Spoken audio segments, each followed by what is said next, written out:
10 more. Doors will open on the left.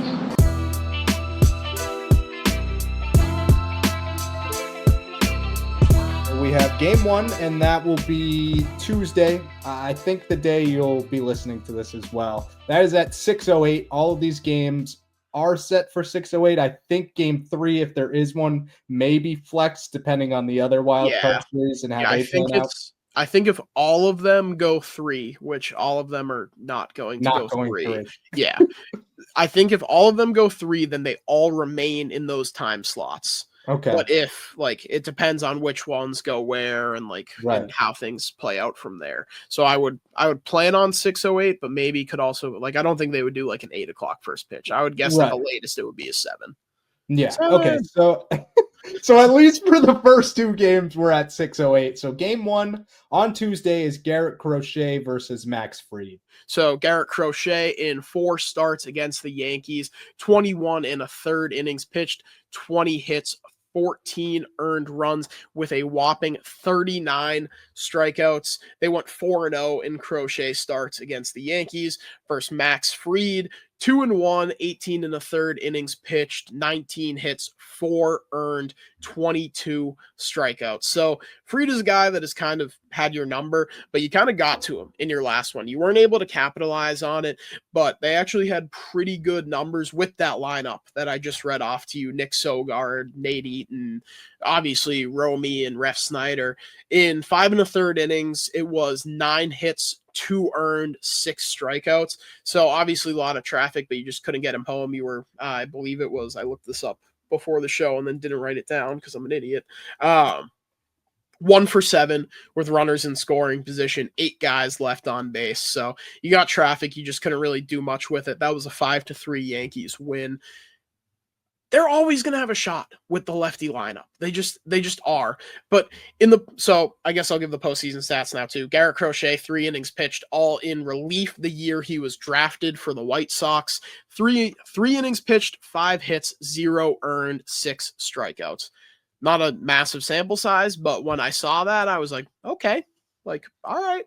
Not that I needed that to prove to me that Garrett Crochet had the balls to go out there and be that guy, drop his nuts on the table and say, this is why you traded for me. I think he's done that more than enough times. Oh, absolutely. But to be, he was 21, 22 when he came out of Tennessee and then gets drafted and immediately is put on the playoff roster. That's something that like Chris Sale did, David Price did, Brandon Finnegan did, and Garrett Crochet did. These are the guys that he is in the company of. And I know, obviously Brandon Finnegan never amounted to anything in the bigs, but I don't know. I'll say 2 out of the 3 guys that have done it before and have had, we remember, well, maybe you don't remember because you're 5 years old, but we remember David Price dropping his nuts on the table in 2008 as a rookie against the Red Sox in the ALCS. That means something to me that he was able to go in that spot as a guy who was drafted 3 months ago and perform. Obviously it's a limited sample size, but it doesn't make me feel worse for sure. Max Fried has a much lengthier postseason history, 67 innings pitched, a 5.10 ERA and a 4.05 FIP. So you could argue that he's due for a little bit of regression, but in Yankee Stadium, all it takes is a medium depth pop fly to right field, and it's a home run. So the FIP is lower, but if you're gonna hit one out of the park, that's a recipe to win, especially in Yankee Stadium. All it takes is a bloop and a blast. They have to go in there and they have to make a statement, because you know how demoralizing that would be for the Yankees, a team that just absolutely had your number all year long. You just go in there and you're like, guess what? You think you got that last series and you got some momentum after we were your daddy for the entire season before that. Well, guess what? We're still here. We're still going to kick your asses. We have our war pig on the mound. We have whatever you want to call him, the beast, any of that stuff. I saw the MLB Twitter account who which one of these aces would you rather have? Max Fried or Garrett Crochet? If you're a serious human being looking at the stats being I don't know, I'd rather have Max Fried. You need your head. You're lying. You do not know ball. You don't know ball at all. Like I No. just like no one in their right mind. It like the Red Sox have decidedly have the advantage on the mound tomorrow. It's just the Yankees pretty decidedly have the advantage in the lineup. So like it depends on how you look at things. Like to me, I would rather have faith in Garrett Crochet to go out there and do what he's done against the Yankees for what 3 out of his 4 starts against them this year and just shut them down and hope a bloop and a blast. Like that's all you really need in a game where you have your ace going. If you can get 7 innings of 1 run, 2 runs out of Garrett Crochet tomorrow, and then you can hand it off to like you want to talk about a 3-headed monster, Whitlock, Slayton, and Aroldis Chapman. Like that can be the advantage. Like that can be the difference. Like I think we're gonna see the lefty lineup in tomorrow. Like I don't think we're gonna see Willier. I honestly I wouldn't be totally surprised if we don't see Willier in either of the first 2 starting lineups. Like obviously the bat is way too valuable to leave off the roster entirely. They're not going to only throw lefties at you in the entire series. Like especially when you look in their bullpen, however many of their best relievers are righties, Bednar, Duvall, Devin Williams. No, Weaver's another righty. Yep. Yeah. Weaver's one I forgot. Who is there left? Tim Hill? But yeah, I mean, either way, you're not going to see the only lefties. But like, I just don't know that you're going to see Willier Abreu in the starting lineup, and I don't think you should. Like with the way he's been swinging the bat, like I don't see it there. I'm not seeing any left. Yarborough? Tim Hill, Yarborough, who you fucking own. Dude, I dare the New York Yankees to throw Ryan Yarborough in this series. In fact, I'm begging them to throw Ryan Yarborough in this series. Like that is a guy who just absolutely sucks against the Red Sox. It's kind of something I hadn't considered though, because you look at this bullpen now, it's like super righty heavy. So it might change a lot of things if they obviously start in Fried and Rodon in game 1, game 2. Then you have a lot of pinch hit options potentially to get the better matchup there. So, and I guess this is something that I should have touched on when we were talking about that clinching game on Friday. But like, this is where Alex Cora makes his money. Like we saw him in all through 2018, we saw him all through 21, and then we saw him on Friday manage games like he's managing a playoff game. He was aggressive with that hook on Kyle Harrison. Kyle Harrison didn't have it at all. The command wasn't there in the first inning. He was getting hit around. It's just like, and he was like, all right, you know what? This guy doesn't have it. This game is way too important. I'm going to Justin Slayton in the 4th inning. Like that's where Alex Cora is one. And the Fire Cora people were miraculously silent on Friday night. All those people were nowhere to be found. In fact, you saw plenty of people being like, this is why Alex Cora is a top 2 manager in baseball, and he's not 2. Like, yeah.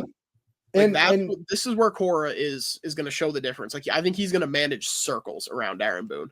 Oh, as he should. I mean, Aaron Boone. Me and you could manage circles around Aaron Boone. Dude, in his introductory press conference there, or the media day for the wild card, I mean, I was listening to it just because I was rolling it in. Mm-hmm. He just sounds like a clown. Like, I just don't think he knows what he's doing at all.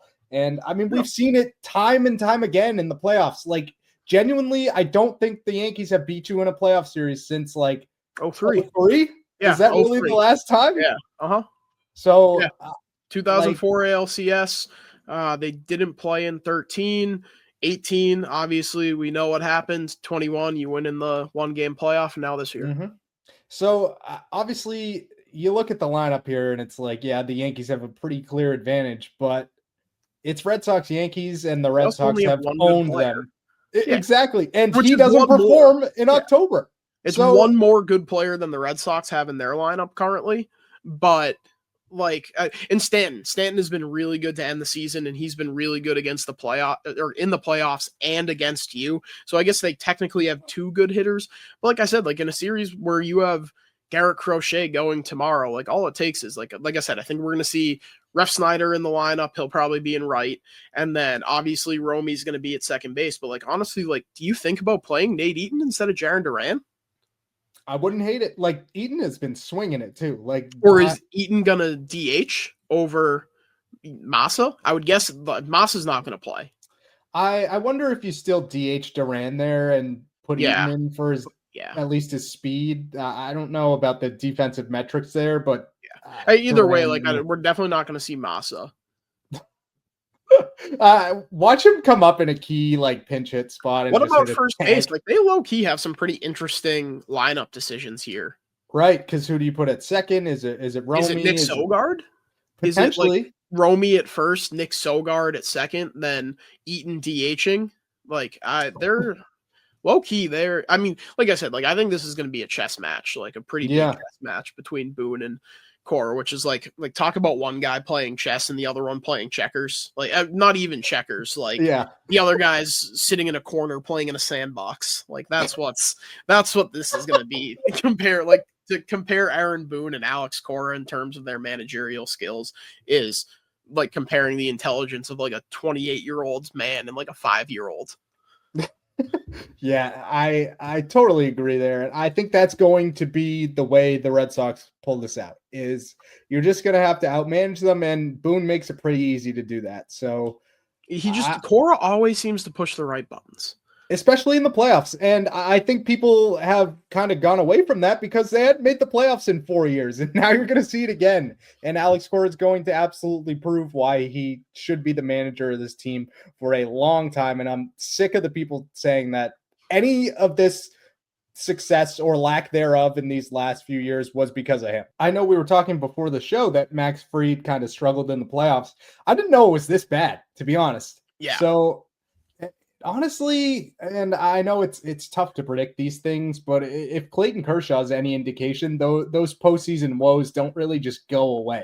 No, David Price. Exactly. I mean, I know I just blew him for how nails he was in 2008 against the Red Sox, but after that, he was largely terrible in the playoffs until his second start in the 2018 run. Like, that first start against the Yankees for David Price in the division series, he got absolutely shelled at Fenway, and everyone that's when the panic started to set in until they went into the Bronx and just fucking slapped them around for a couple games to advance. Well, that was when Aaron Judge was walking around with the boombox, and I forgot they didn't win another game. Mr. Low Leverage walks around, big tough guy walks around with his boombox. Yep, fucking loser. Okay. He is such a loser. Like for him, obviously part of it comes from he's on the Yankees, but everything about him is just he is a massive loser. Even in Mike Trout's prime, he was never a loser. He just was on losing teams. He just wasn't super marketable because he's a boring guy. Aaron Judge isn't marketable because he's a giant loser cringe lord. Aaron Judge is absolutely ass in the playoffs. Oh, really? This is news to me. Well, I mean, obviously, but I'm looking at the numbers. 58 career games, and he's got a 205 batting average. Yikes. Yeah, 768 OPS, which if you hear 768 OPS, you're like, okay, that's still a good OPS. Not when your regular season OPS is 1144. Dude, I just until proven otherwise, I'm just not that scared. It's like we just talked about it with Max Fried and David Price and Clayton Kershaw. These playoff struggles, when the moment is too big for you, the moment is routinely too big for you. It doesn't go away. I mean, he's we were joking about it before, but he really is a low leverage guy. Yeah, Mr. Low Leverage. That's that's what he is. That's who he is. Which is fine, but I take that Coley said on Section 10 years ago. I just don't think I don't think Aaron Judge is a winning player. And so far he's been proven completely right in that regard. He has not proven to be a winning player. I mean, even in the World Series, he drops a routine fly ball. That's just who he is. He scares me to a certain extent, but then you look at the rest of the lineup and you're like, okay, Ben Rice is whatever. He's been hot. He's fine. I already said Stanton, he performs in the playoffs and he routinely crushes you. So that's another name you kind of need to keep an eye on. But aside from that, Trent Grisham sucks. He's had a good year, but he sucks. Jazz largely has sucked. Volpe is one of the worst baseball players ever. There really is nobody else in this lineup that you're all right, if we can't pitch around Judge because we got this guy coming up right around the corner. Right. And Trent Grisham is famous for a playoff blunder with the Brewers. You remember that? Oh yeah, yeah. I forgot about that until you mentioned it, but I do remember it now. Yeah. I mean, obviously, we're a ton of years removed from that, but it's just something else on that fits our narrative. Yeah, exactly. I mean, and like I think it is like it says something that you performed so well against the Yankees this year. Like I saw a clip from Talking Yanks where it was like are you scared of Boston? They were like, yeah, like I think you have to be a little bit scared, but like it helps that we won that last series. Like they're clinging on to this last series like it was the most important series of all time. Because other than that, since 2004, it's literally been who's your daddy in the playoffs. I will say, like, obviously, I'm taking the Red Sox in this series. Spoiler alert, but I, you did see the Yankees without Roman Anthony, and you were curious what that looked like, and the returns were Bad. not great. It was Yeah, bad. Yeah, it wasn't but great. But even I mean, like even that Freed series was without Roman Anthony, or that mhm. Freed game was without Roman Anthony. You got the traffic, and that one was that one at Fenway? No, that was Yes, at. Was it? the Oh, 12th, the 12th to the 14th of September. oh yeah, yeah, yeah. You're right. Yeah, Um, yeah, sure was. So like, now you're playing in a. I don't want to say more hitter friendly ballpark because Fenway is obviously extremely hitter friendly, but you're playing in a park where it's a lot easier to hit a home run, like and not have right. to hit it 37 feet in the air.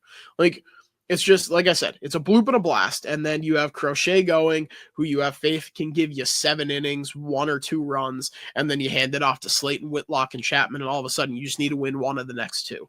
Like this is a winnable series. I agree. Let's move on to game 2, which will be Wednesday, also at 6:08. That is Brian Bayo versus Carlos Rodon. Yeah, so Brian Bayo making his playoff debut for the Red Sox, which is kind of insane that Brian Bayo has never pitched in a playoff game for I this know. team because it feels like he's been around for so long, but like that's just the way it is. Things will never be the same. Um but Good so song.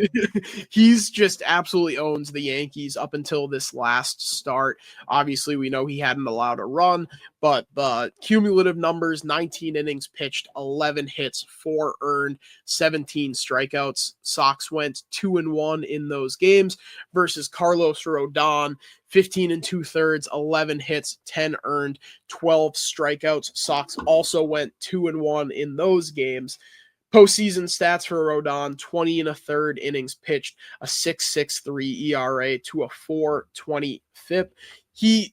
If you just look at the like surface numbers, hits, earned runs, and strikeouts, he kind of shoved it up your ass in the last one, but he walked 5 guys. So he's a Yeah. guy like Carlos Rodon. Like neither of these guys like super scare me. Like they're winnable games, especially when you consider how good the Red Sox have been against lefties, which you couldn't always say. Like I feel like that has been an underreported on story of the 2025 Red Sox. They were one of the worst teams against lefties the last couple of years, and this year they're one of the best. So to have those guys, like I said, I complain all the time about how you don't need so many of these lefty killers on your roster, but it's paid dividends for them this year. No doubt. And so like it's just hard to bet against a team going up against 2 lefty starters. Like it just I don't know. I have a hard time. Like I said, I think this is a winnable series. Like you, I'm also taking the Sox. So big surprise.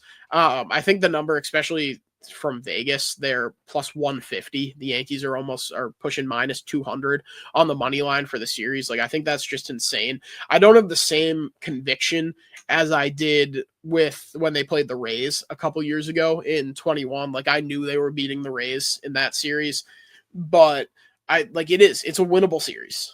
No doubt. And I guess it's tough to preview game 3. It's not the most shocking thing in the world, but Alex Cora did announce today in what do you call it? Like the wild card intro press conference Yeah, or yeah, the like something. media day type Right. deal. Yeah. So he announced that Giolito would not be on the wild card roster due to an elbow issue, is the way he put it. So we're not sure how severe that is, and I don't even know what they do anymore. There's no IL anymore, is there? Or how does that even work? No, I don't think there is unless you needed to get someone onto the 40-man, you could still Right. 60-day someone to clear the spot. But yeah, he's just not on the playoff roster. Yeah, so it's kind of a Also, big if question mark there. I think if you were to IL him, like if you were to 10-day IL him, then that would put him out of commission. Like I guess Right. theoretically you could backdate it to whenever his last start was in Toronto last Wednesday. I Yeah. think. So you could backdate it to the 24th, which would still put him out of commission until the 4th, if my Mhm. quick maths is correct. So you wouldn't be looking at him until game 2 of the ALDS, most likely, if you got that far. Which I guess, Yes. like, you probably wouldn't be looking at him until then, anyways. Right, but I think you probably have to finalize that roster before the DS starts. Well, So if maybe I mean they haven't finalized the wild card roster yet, so it probably has to be finalized Friday the 3rd. true. Okay. Well, all this to say that you kind of came into this playoff run without Roman Anthony and being like, okay, well, you still have sort of a three-headed monster in your rotation. You have Crochet, Bayo, and Giolito. And obviously, none of those guys had great Septembers. So you still weren't going into the playoffs being like, okay, well, these guys can win you 3 games. But you still felt pretty good about that. And obviously, if you get into a game 3 scenario and you don't have Giolito, where do you turn now? I think all signs point to Connolly early. I really don't think you have another option. So if we are in a game 3 here, I imagine it would be early, and that is as big a spot as any for a guy who's made what 4 starts now. Yeah, that's the really interesting part of this entire series, too, because I texted you this earlier when the Giolito injury first got announced. I was like, wait a second, who even is the Yankees number 3 starter? Mm-hmm. And it's listed as Cam Schlittler, who's another rookie. So you have like insane that you could have Red Sox versus Yankees, winner go home at Yankee Stadium, and on the bump, 2 rookies. Like Yeah. that is quite the moment, not just for early, but also for Schlittler. Like that would be nuts. That would be pretty fun, and obviously, I'm not hoping it gets to that point, but I'm not optimistic the Red Sox take the first 2 games here. So I think we're probably trending towards that. I don't know where you're at in terms of that, but Yeah, it's like I saw people being like, that makes game 1 tomorrow even more of a must win. Well, history tells us that most of these series don't go 3 games. right. So, like, yeah, dude, you have Garrett Crochet on the mound in game 1 of the playoffs at Yankee Stadium in a series where historically, if you don't win the first game, your season is over. Pretty Like, much. yeah, I would say that the first 2 games are both must wins. Like, like it's certainly, if you want to say, oh, well, it's not a must win, your season's not on the line in game 1, fine, then it's a can't lose. You're just missing a lot of key guys, and we'll see how it pans out. But do we want to do predictions here? It's just a last note on this last game. It just sucks that Giolito. Like I know that the writing was kind of on the wall here. Like we were seeing the regression, and kind of was like, all right, we have this 3-headed monster, but Bayo hadn't been as good, and Giolito since his second start in August was even like it feels worse than this. Since August 8th, it's a 3.10 ERA with a 4.07 FIP.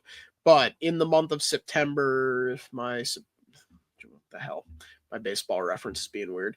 In the month of September, it's a 3.66 ERA, but it's really the command that wasn't there. Right. 3 walks, 1 walk, 5 walks, 4 walks, all in the month of September. It's just like obviously you have so much more faith in Lucas Giolito going out there. He's a guy that has, I believe he's been there before with the White Sox, right? Yeah, he must probably the same year Crochet was in there. Yeah, he's got 2 playoff starts. 7 innings, 2 hits, 1 earned, 8 Ks in 2020 with the White Sox, and then 4 1/3, 3 hits, 4 earned, 4 Ks, 5 walks in 21 for the White Sox. So 1 good, 1 bad, not a massive sample size, but either way, you just, I don't know, like I said, that's going to be a weird game. Like a Red Sox, Yankees, winner go home, game 3, and you have 2 rookies on the mound duking it out. Like that's crazy. I think if you had told either fan base that was going to be the potential scenario for your season, you would have been like, how the fuck did we make the playoffs? I know. It's kind of crazy we're at that point, but it does speak to the depth of the Red Sox pitching, where you can start Connolly early in a potential winner go home, and you're not like, okay, well, this game's over. Like, Yeah. you have a A lot fighting of Red chance. Sox fans, if you told them that, hey, Connolly early is going to be pitching in a winner go home game, if you told them that before the season, they would have gone, who? Yeah. Oh, absolutely. Like, yeah, I they, probably would have, to be honest. yeah, they just, it's so wild that both seasons have come to that point where you're talking about handing the I ball to know. a rookie in a winner go home game. Yeah, like he was on my radar in the minor leagues as the season went on here. I'm sure there were people who, when he got called up and made his debut in Sacramento, they were like, never heard of this guy. And then Yeah. he absolutely carved up the A's twice in a row. Who did he start again? Was it the Rays? And It was he the didn't have a A's great. again. No, It was he had the A's, A's A's, twice. Yeah, A's, pretty sure. Rays, I believe it was. Yeah. And against the Rays, he wasn't great. No. And then you didn't need him in the Tigers series, right? No, he pitched Saturday. Oh, I'm stupid, dude. He was okay in that one. Yeah, he was, I gotta look back at that. Yeah, he was pretty good in that one. Is he the one that blew it? Well, yeah, he gave up the 2 runs. So the line was 5 innings, 4 hits, 2 earned, 1 walk, 7 Ks. So but you take that's fine. You take that. Yeah, you take that in a winner go home game, especially when you consider, like, every time I looked at the Red Sox bullpen ERA, I was like appalled because it really didn't feel that good. But they let's see where they were. Teams second. They had the second best bullpen ERA in baseball, a 3.41, 585 and a third innings pitched. Like, a lot of that is Garrett Whitlock and Aroldis Chapman. I wish I could remember this stat that Will Middlebrooks gave on the broadcast yesterday. It was something along the lines of, since May something or other, Garrett Whitlock and Aroldis Chapman had thrown like 50-something innings pitched, and they had allowed 2 earned runs in that span. Like, it was something absolutely ridiculous like that. I wish I could remember exactly what it was. Shout out my GOAT. Yeah, that is just an incredible statistic. Like, it doesn't feel like that because they've had, like, obviously the 2 Weissert meltdowns, the roller coaster that is Zach Kelly, any number of guys, Justin Slayton up and down, and like even Steven Matz has been really good. Like, it just, like, if you get 5 innings, what was it? 5 innings, 2 earned, 4 hits and a walk. Like, if you get that out of Connolly early and you have all hands on deck in the bullpen, like, that is, like, that's more than enough. Yeah, that's more than enough, which is all you can ask for. Like, it's just, it feels like nobody's really giving the Red Sox a chance in this one, and which is weird because the Yankees fans are also being like trying to act like they're the underdogs. Like, no, guys, do that. You're pushing minus 200 on the money line for the series. Like, you guys are not underdogs in this by any stretch. They traded one of their best players, and then their new best player promptly got hurt. Like, not promptly, but ended up getting hurt. Like, there is, let me see if I can get an updated series price on this.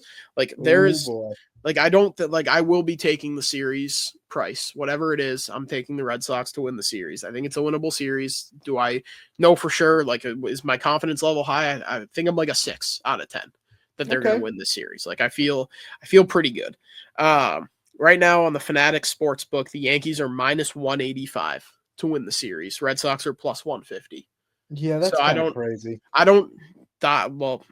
probably should, but I don't really know what the, like, probability is associated with the odds. Like, I'm sure I could find it if I looked on Twitter, but I mean, when you're pushing minus 200, you're a pretty hefty favorite. Like, yeah, like, it's not enough people are giving the Red Sox credit for how winnable this series is. Like I said, you have it's a top 11. They're just outside the top 10 against lefties by OPS plus this year. So you can hit lefties. We know what they have. Like, all it takes is, I'm going to keep saying it, and I'll keep saying it tomorrow, and I'll keep saying it all the way through this series. In this ballpark, it's a bloop and a blast, and then you have all hands on deck in the second best bullpen in baseball, the best bullpen in the American League.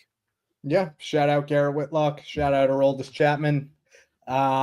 Predictions, I think you have to win game 1. Like you said, if you don't win game 1, you're pretty much fucked. So I'm gonna go Red Sox in 2, and maybe that's wrong, but I'm not gonna be the asshole who picks the Yankees. So I'll tell you where I'm going.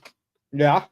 I'm going right there with you. And you can Hell break yeah. out the brooms because the Boston Red Sox are going into Yankee Stadium. They're putting their nuts on the table. They're saying, you might have been our daddy for 20 years in the fucking 80s and 90s, but we've flipped roles. We've reversed everything. We're your daddy now, and fucking you're done. Season over. Aaron Judge, Mr. Low Leverage, enjoy Cancun. Hit the beaches. You guys got work to do because we're moving on. I'm all in on that, and it's going to be interesting to see this series unfold. Regardless, it's cool to have Red Sox playoff baseball back.